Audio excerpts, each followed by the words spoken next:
Glória a Deus. Que a paz do nosso Senhor e Salvador Jesus Cristo, Ele esteja dentro do seu lar, dentro da tua casa nessa tarde. Sou bastante grato a Deus por essa oportunidade de vida, de poder estar trazendo uma palavra de Deus aos nossos corações. Mas já visto que Deus ele se faz presente em todo tempo nas nossas vidas, e em sua maioria das vezes nós não percebemos o quanto Deus ele é bondoso para conosco. Eu quero meditar num texto, Pai do Senhor, irmão Givaldo Nunes, Júlio César, Pai do Senhor. Quero meditar num texto das Sagradas Escrituras, o livro de Jonas, capítulo 1, versículo 8, que diz assim: Então lhe disseram, declara-nos tu agora, por causa de quem nos sobreveio este mal. Que ocupação é a tua? De onde vens? Qual é a tua terra? E de que povo és tu? Nós estamos diante de um texto das Sagradas Escrituras narrada na Bíblia, no livro de Jonas. A Bíblia nos traz aqui uma grande revelação da parte de Deus a respeito do que estava acontecendo na vida deste homem. Pouco se fala-se da história, mas a Bíblia nos ensina de que Jonas ele teve consigo um certo temor, um certo medo, receio de estar indo para pregar na cidade de Nínive. Haja visto que Deus deu uma ordem para ele, para que ele pudesse ir até aquela localidade. Indo para aquela localidade, ele deveria apregoar a palavra de Deus, clamar contra a cidade, porque a sua malícia era tão grande que ela já tinha se aproximado diante de Deus.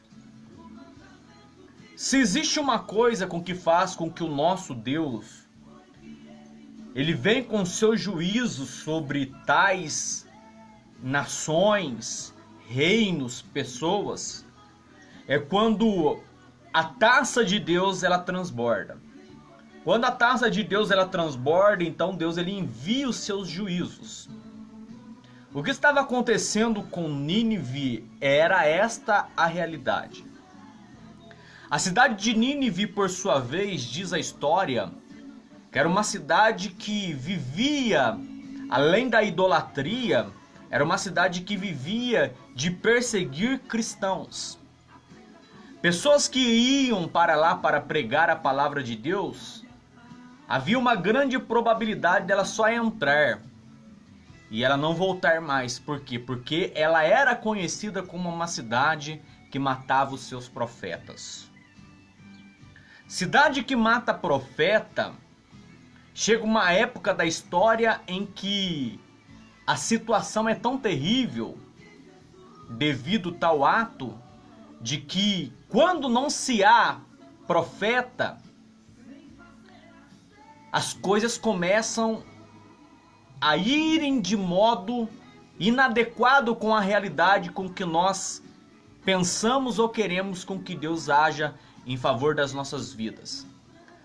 Haja visto que a Bíblia diz, a própria palavra de Deus diz, que aonde não há profecia, o povo se corrompe. O que é profecia? Profecia no tempo antigo, ela era um ato de que os profetas aproximavam diante da sociedade e eles diziam, eu vou profetizar. E eles profetizavam aquilo pela qual Deus enviava através dos seus profetas, através desses grandes homens de Deus. Eles profetizavam, só que existe uma grande realidade. Algumas profecias, elas eram tão de imediata diante de Deus, como a profecia dada por Isaías a Ezequias. A própria palavra de Deus ensina e diz que Ezequias ele estava doente. Doente, e por misericórdia de Deus, a Bíblia diz que a doença dele era para a morte. E pelo que lemos e entendemos, a paz do Senhor, pastor Júlio, pelo que lemos e entendemos, a doença de Ezequias era uma doença exposta. Era uma doença visível. Só que Isaías ele entra com um recado da parte de Deus. O recado para Ezequias era: coloca a tua casa em ordem, porque morrerás, de certo não viverás. E quando ele sai, ele vira as costas para sair diante de Ezequias, o rei. A palavra de Deus diz que Ezequias ele vira o seu rosto para a parede. E ele vai fazer uma oração diante de Deus. Talvez você na sua caminhada, talvez eu, nós, quantas das vezes nós não fizemos esse tipo de oração diante de Deus? Em que as situações da nossa vida são tão catastróficas de que nós não temos forças para dobrar o joelho diante de Deus, aclamar a sua misericórdia. No nosso próprio leito nós viramos para a nossa cama, para a parede, e começamos a orar a Deus. Nós começamos a pedir para Deus, para que Ele possa olhar para nós, para que Ele possa lembrar-se do que um dia nós fizemos em prol do Teu reino. Foi isso que Ezequias fez. Ezequias ele olha para a parede e diz para o Senhor: Senhor, lembra-te de que andei diante de Ti com sinceridade do meu coração. A resposta para Ezequias foi de imediata. O profeta Isaías nem havia saído ainda praticamente do pátio da casa de Deus. Já veio Deus falar ao coração do profeta para que ele pudesse retornar a Ezequias, dizendo para ele de que ele o acrescentaria sobre a sua vida mais 15 anos de vida, e que ele haveria de levantar-se da sua cama, que aquela enfermidade não era para a morte. Então existem alguns tipos de profecias que nós temos que termos o discernimento de Deus para que possamos entendê-la. Porque se você analisar esse texto, você vai enxergar de um modo de que Ezequias estava com a sua vida longe da presença de Deus. Mas quando Deus aproxima-se através de Isaías para entregar a profecia para ele, era porque ele deveria colocar a sua casa, ou seja, o seu sucessor, ele deveria prontificar aquele que haveria de reinar depois dele. Ele deveria arrumar aqueles sucessores que viriam após dele. Não de que Ezequias estava praticando erros. Não que Ezequias havia chegado no máximo da taça da ira de Deus. Não, pelo contrário. Deus ele foi tão misericordioso com Ezequias de que enviou o profeta para ele dizendo: coloca a tua casa em ordem, porque de certo não viverás e morrerás. Então nós temos que tomar muito cuidado. A Bíblia manda para que nós venhamos examinar a profecia. E muitas vezes nós estamos vivendo épocas que digo para os irmãos que é uma época tenebrosa. Eu não sou tão crente como alguns irmãos aí que tem 20, 30 anos de evangélico. Seria até bobeira da minha parte de ser assim. Mas de quando eu me converti, eu peguei um pedacinho do que nós chamamos de evangelho antigo. Da época em que a simplicidade da palavra estava na tona, estava na ativa. Hoje em dia nós vemos inúmeras mensagens lindas, que muitas vezes ela preenche o nosso ego, mas não preenche o vazio do coração e da alma da pessoa. da alma faminta que necessita ouvir uma palavra dada por Deus. Então, se for para pregar bonito, pregue aquilo pela qual o Espírito Santo te ensina. Pregue aquilo que nós estamos vivendo. Vamos pregar aquilo pela qual nós temos condições de trazer uma mensagem embasada para que nós venhamos não ficarmos frustrados no decorrer da mesma. Porque a simplicidade da palavra de Deus ainda continua nos evangelhos. Ainda continua nas histórias mais simples que Jesus contava. Jesus, quando ele se aproximava-se das multidões, ele não ia com palavras, muitas vezes, palavras teológicas. Não, pelo contrário. Jesus, ele sentia de si de trazer parábolas. Era uma forma demonstrativa de coisas do cotidiano do povo, para que o povo pudesse trazer a compreensão daquilo que eles estavam vivendo. E inúmeras palavras de Jesus através das parábolas, multidões eram alcançadas através do evangelho. Mas só que quando a palavra de Deus ela traz multidões através do evangelho, existe também uma outra multidões que são atraídas. Essa segunda multidão, muitas vezes, ela não ficará muito tempo ao lado daqueles que estão aí proporcionando ainda a verdadeira pregação da palavra de Deus. A Bíblia diz que Jesus ele está assentado com os discípulos. Então Jesus ele vai trazer um sermão e vai dizer: vós estáis aqui comigo, não pela comida que salta para a vida eterna, mas por aquilo que é passageiro, por aquilo que eu posso fazer para vocês, através das multiplicações dos pães, dos peixes. Aí um deles levantaram e disseram: ixi, duro é esse discurso. Então a Bíblia diz que todos foram se desertando, saindo diante de Jesus, ao ponto de ficar diante de Jesus apenas os 12 discípulos. Aí Jesus ele vai olhar para os discípulos e vai dizer: e vós não quereis vos me deixar também?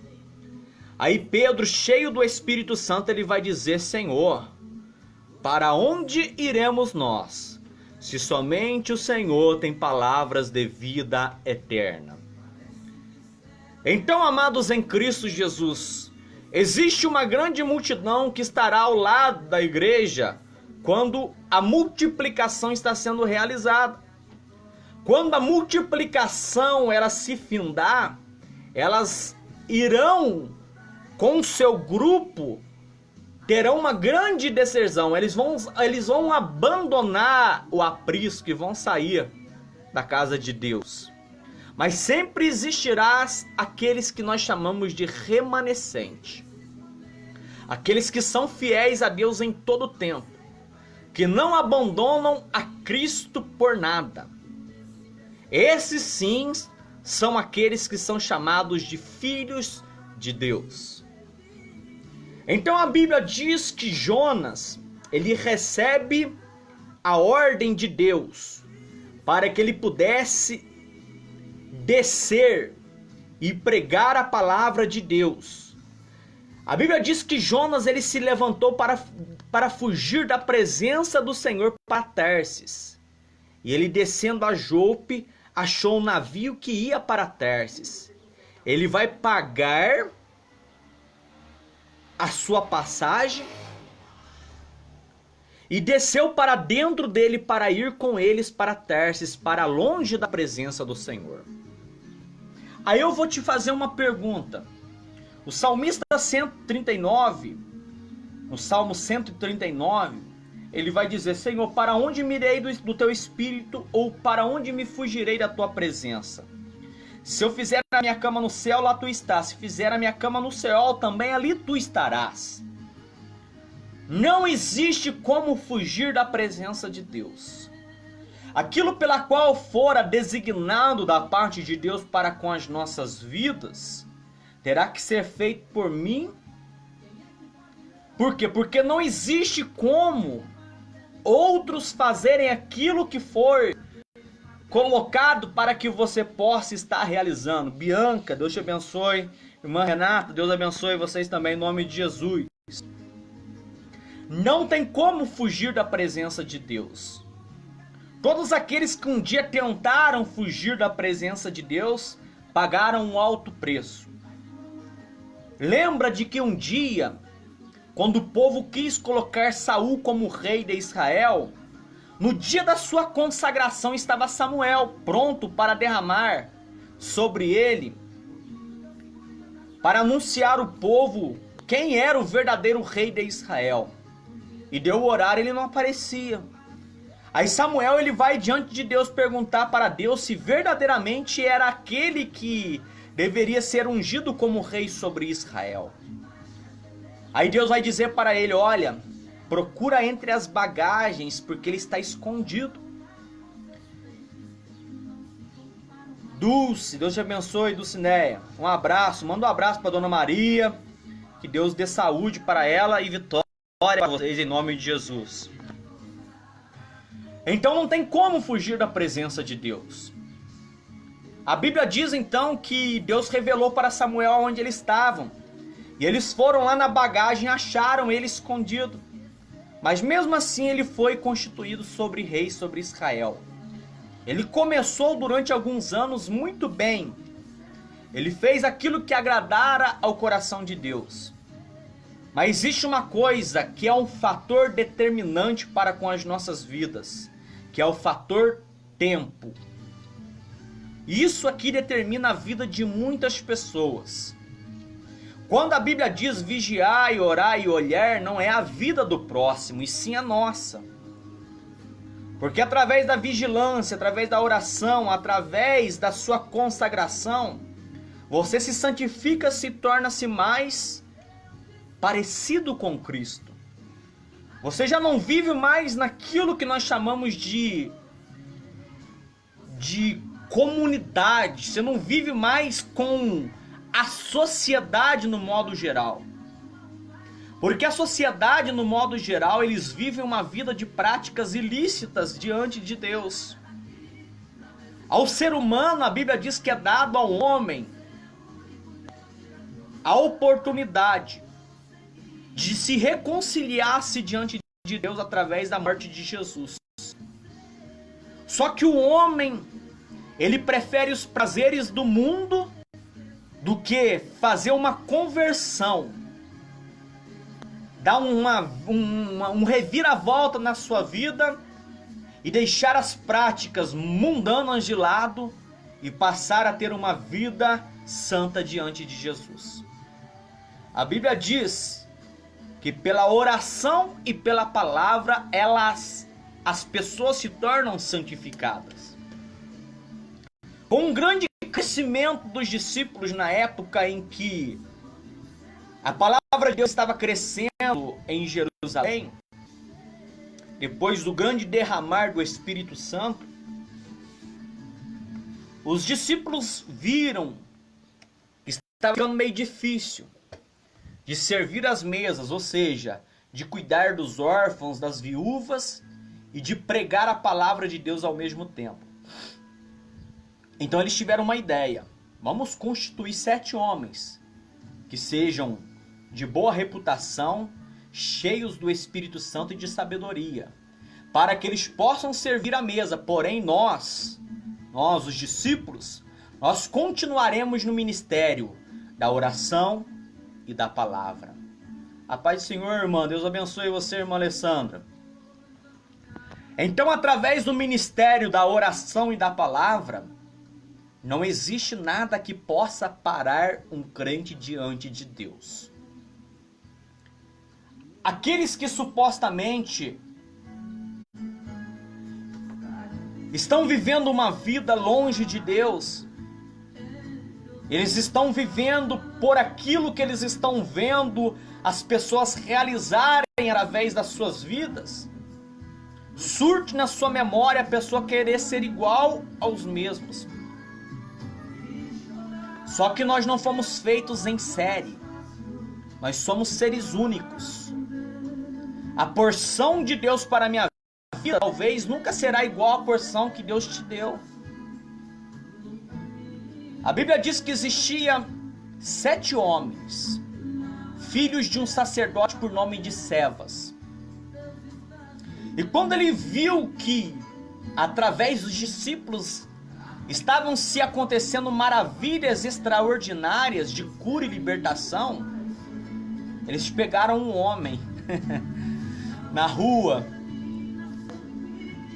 e, não sabendo nem como expulsar o demônio, ele vai dizer para o demônio que estava naquele homem: eu esconjuro-vos a quem Paulo prega, que saia dele. Aí o demônio vai responder: olha, Paulo eu sei quem é, e Jesus eu também sei quem é, mas e vós quem sois? De onde vens? Quem são vocês? Passaram vergonha. Um homem salta em 7 homens, e 7 homens têm que fugir nus e feridos pelas ruas. Por quê? Porque quiseram ser aquilo que eles não eram diante de Deus. Só que Jonas, ele tinha o conhecimento. Jonas, ele sabia de que a cidade de Nínive era uma cidade onde se matava-se profeta. Pai, Senhor, irmã Josi, Deus te abençoe em nome de Jesus. Daniele, Deus te abençoe em nome de Jesus. Então eles sabiam, Jonas, ele sabia de que Nínive era uma cidade onde o profeta entrava, mas não saía. Mas, pois bem, ele tentou se fugir da presença de Deus. E sobreveio então sobre aquele navio uma tão grande tempestade no mar que o navio estava indo a pique, ao ponto deles começarem a jogar as coisas, as bagagens, para fora do navio. Aqui existe uma revelação da parte de Deus para os nossos corações.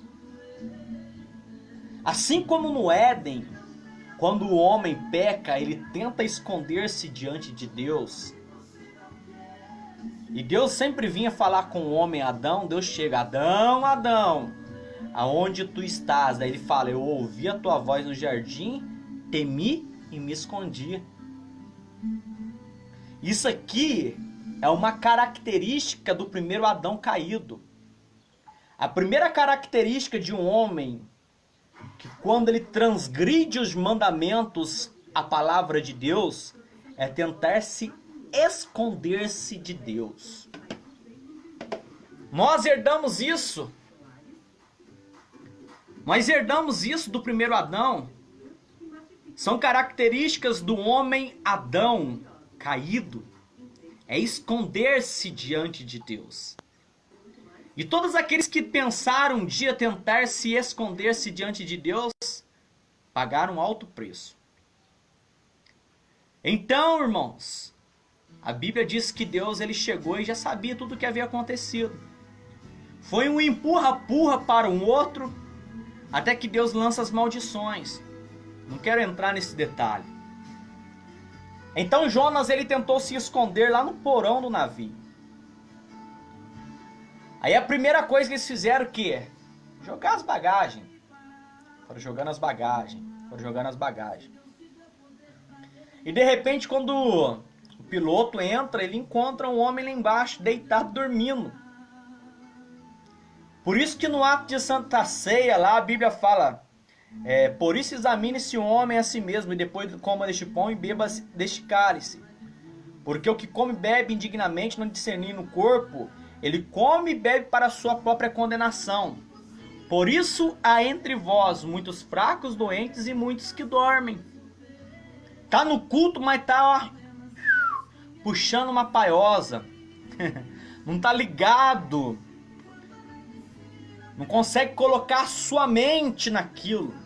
O apóstolo Paulo diz: rogo, pois, irmãos, que apresentei o vosso corpo em sacrifício vivo, santo e agradável a Deus, que é o vosso culto racional, culto com a lógica humana, culto pela qual nós entendamos o que Deus ele quer falar conosco através das Sagradas Escrituras.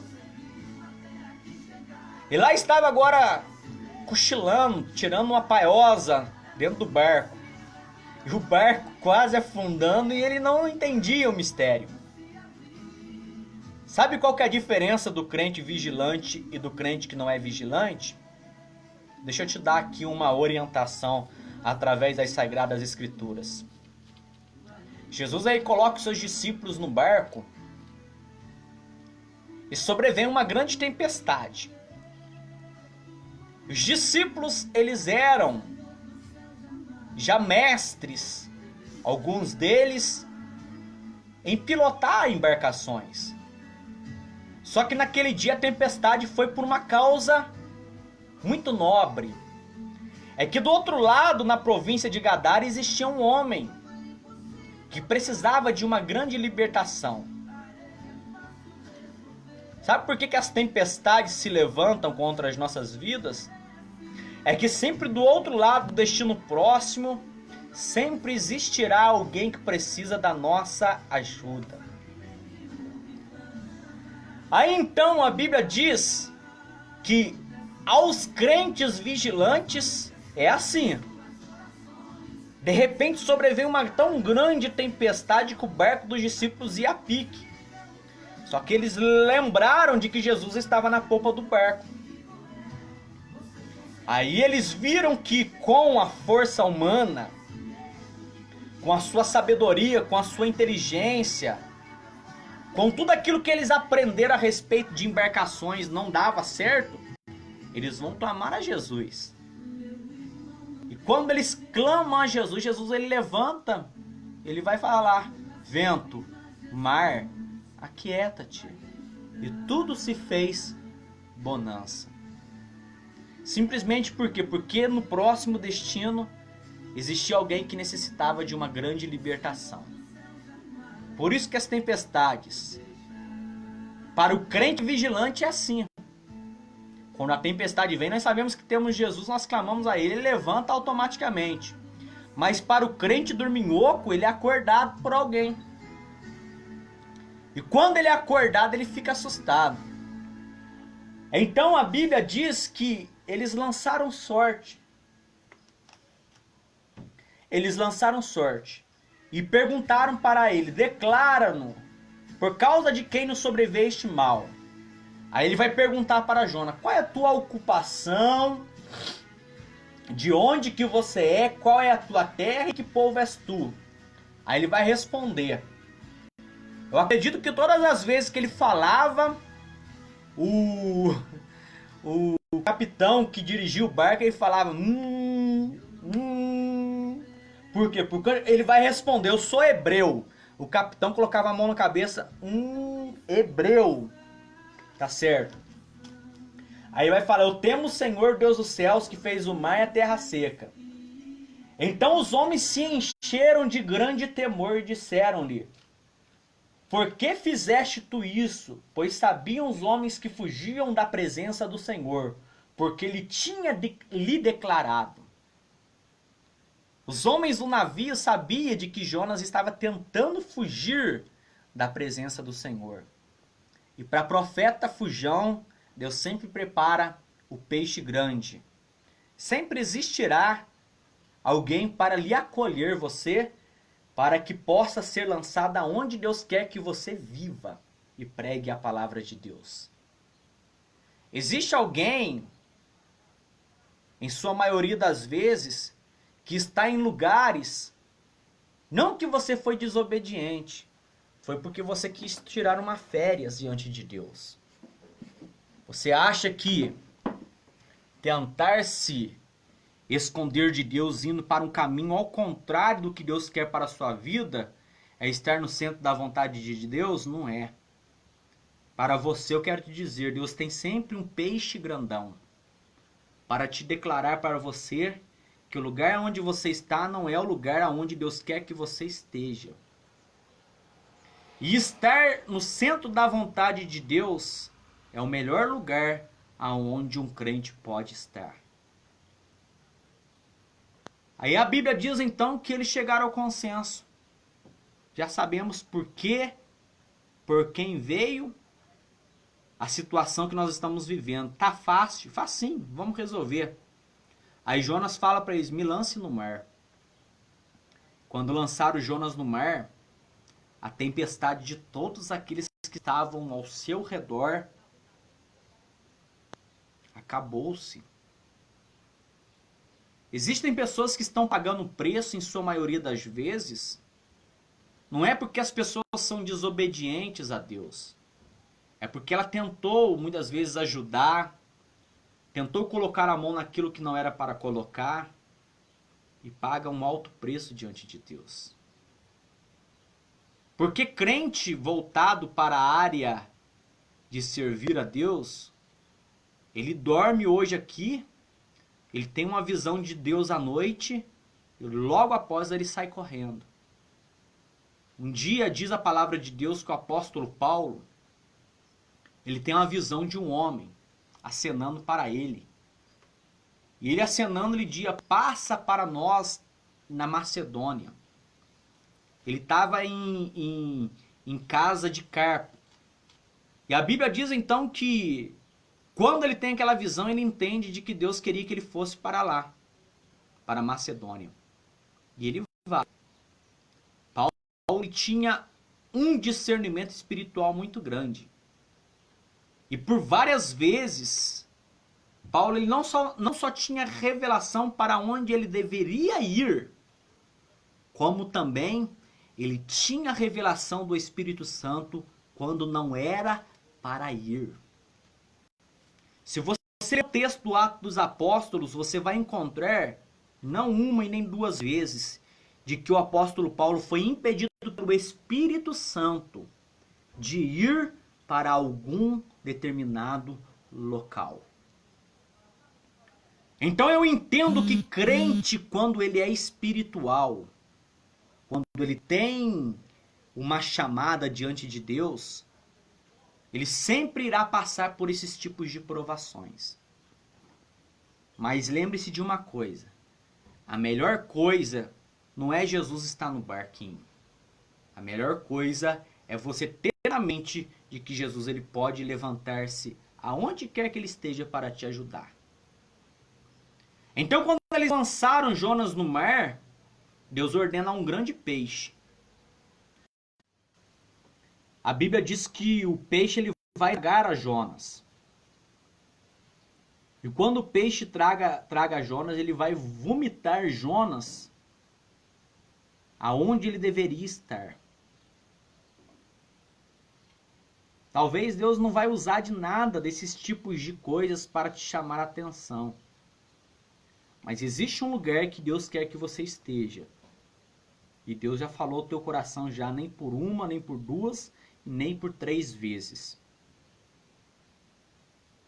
Não precisa muitas vezes de profetas chegar diante de você para tentar trazer aquilo pela qual você já sabe aonde Deus quer que você esteja. Então a Bíblia diz que ele entra na cidade e começa a pregar que Deus haveria de submergir aquela cidade.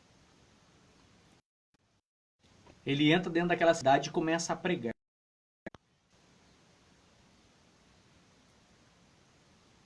Glória a Deus. Então ele vai pregar a palavra de Deus e Deus então ele vai agir.